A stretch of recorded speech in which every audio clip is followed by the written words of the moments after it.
Om Shanti. Good morning. आज 22 जुलाई 2021 की मुरली में आत्मिक स्मृति में स्थित होकर शिव बाबा की याद में सुनते हैं मुरली में 4 सब्जेक्ट रूपी मक्खन। आज का जो टाइटल है, बाबा कहे, मीठे बच्चे, वृक्षपति बाप ने तुम बच्चों पर वृक्षपति की दशा बिठाई है। अभी तुम अविनाशी सुख की दुनिया में जा रहे हो। आज का सॉन्ग है ओम नमो शिवाय। आज की मुरली से ज्ञान की सब्जेक्ट से रिलेटेड जो पॉइंट हैं उसमें बाबा कहे, बच्चों ने बाप की महिमा सुनी। आज के दिन को कहा ही जाता है वृक्षपति डे, जिसको मिलाकर कहा जाता है बृहस्पति। इसको ही सतगुरुवार कहा जाता है। मनुष्य सृष्टि का बीज रूप है, इसीलिए वृक्षपति कहते हैं। बीज ठहरा तो पति भी ठहरा। वृक्ष के बीज को बाप भी कहेंगे, उनसे बीज उत्पन्न होता है। मुख्य धर्म और शास्त्र हैं 4। सतयुग त्रेता में कोई धर्म स्थापन होता ही नहीं, न वहाँ कोई शास्त्र होता है। यह सब द्वापर से शुरू होते हैं। फिर देखो कितनी वृद्धि होती है। बाप कहते हैं, मैं संगम युगे ही आता हूँ। उन्होंने फिर कल्प अक्षर निकाल सिर्फ संगम युगे युगे लिख दिया है। वास्तव में संगम युगे और कोई धर्म स्थापन नहीं करते। अब बाप 3 धर्मों की स्थापना करते हैं। यह संगम का सुहावना समय अब आत्माओं और परमात्मा के मिलन का संगम होता है। इसे कहते हैं कुंभ। देह के सब धर्म त्यागो, इस समय का ही गायन है गोप गोपियों के अतीन्द्रिय सुख का। आज की मुरली से योग के सब्जेक्ट से रिलेटेड जो पॉइंट हैं उसमें बाबा कहते हैं, जो भी देह के संबंध हैं वह सब छोड़ अपने को आत्मा निश्चय करो। निश्चय आत्मिक बुद्धि बनो। जितना जास्ती याद करेंगे तो बृहस्पति की दशा होगी। जांच करो कि हम शिव बाबा को कितना याद करते हैं।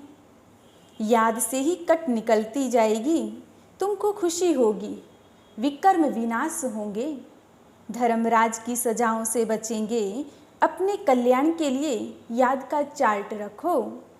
बाप कहते, माँ में कम याद करो।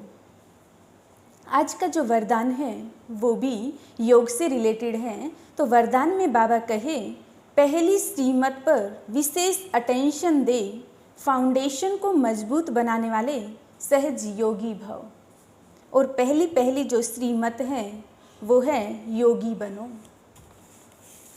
आज की मुरली से धारणा के सब्जेक्ट से रिलेटेड जो पॉइंट हैं उसमें बाबा कहे, अभी दुख धाम का विनाश होना है। सुख धाम अविनाशी है, आधा कल्प चलता है। जो अविनाशी वृक्षपति स्थापन कर रहे हैं, हम आत्मा असुल शांति धाम की रहवासी हैं। अविनाशी हैं, कब विनाश को नहीं पाते। वह समझते हैं बुदबुदा पानी से निकल फिर उसमें मिल जाता है। तुम्हारी बुद्धि में सारा राज है। उसने कैसे पतित दुनिया को पावन बनाया, कोई शास्त्रों में नहीं है। हमारे ऊपर बृहस्पति की दशा यानी सतगुरु की दशा है। फिर कभी खुशी गुम हो जाती है तो कहते हैं बृहस्पति की दशा बदल राहु की दशा बैठी है। इसीलिए देवताओं के आगे जाकर गाते हैं, आप सर्वगुण संपन्न, हम पापी कपटी हैं। बरोबर हमारा आधा कल्प राज्य चलता है। फिर द्वापर से हम सो देवी देवता वाम मार्ग में चले जाएंगे। जब रावण राज्य शुरू होता है तब ही वाम मार्ग शुरू होता है।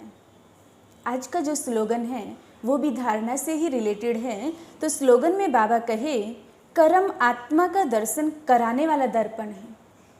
इसीलिए कर्म द्वारा शक्ति स्वरूप को प्रत्यक्ष करो। आज की जो सेवा से सब्जेक्ट है उससे रिलेटेड जो पॉइंट हैं उसमें बाबा कहे, बच्चों को सर्विस के लिए पॉइंट नोट करनी है। प्रदर्शनी में यह पॉइंट मुख्य समझाने की है, क्योंकि मनुष्य तो कुछ भी जानते नहीं। बरोबर यह है ज्ञान। बताना है कि अब बाप ज्ञान देते ही हैं नई और पुरानी दुनिया के बीच में। फिर यह प्राय लोप हो जाता है, देवताओं को ज्ञान नहीं होता है। अगर यह चक्र का ज्ञान हो तो राजाई में मजा ही न आए। अभी भी तुमको ख्याल होता है ना कि क्या राज्य लेकर फिर हमारी यह हालत होगी, परंतु बाबा कहे यह तो ड्रामा बना हुआ है, चक्कर तो फिरना ही है। वर्ल्ड की हिस्ट्री ज्योग्राफी रिपीट हो रही है। रिलीजियस कॉन्फ्रेंस आदि में तुम यह मुख्य बात समझा सकते हो कि ईश्वर सर्वव्यापी नहीं है। आज जो पूरा दिन हम स्वमान लेंगे, जिसका चिंतन करेंगे और चलते फिरते उठते बैठते इसी स्वमान में स्थित रहेंगे कि मैं शक्ति स्वरूप आत्मा हूँ। Thank you. ओम शांति। हम सबकी तरफ से बाप दादा को शुक्रिया एंड धन्यवाद। ओम शांति।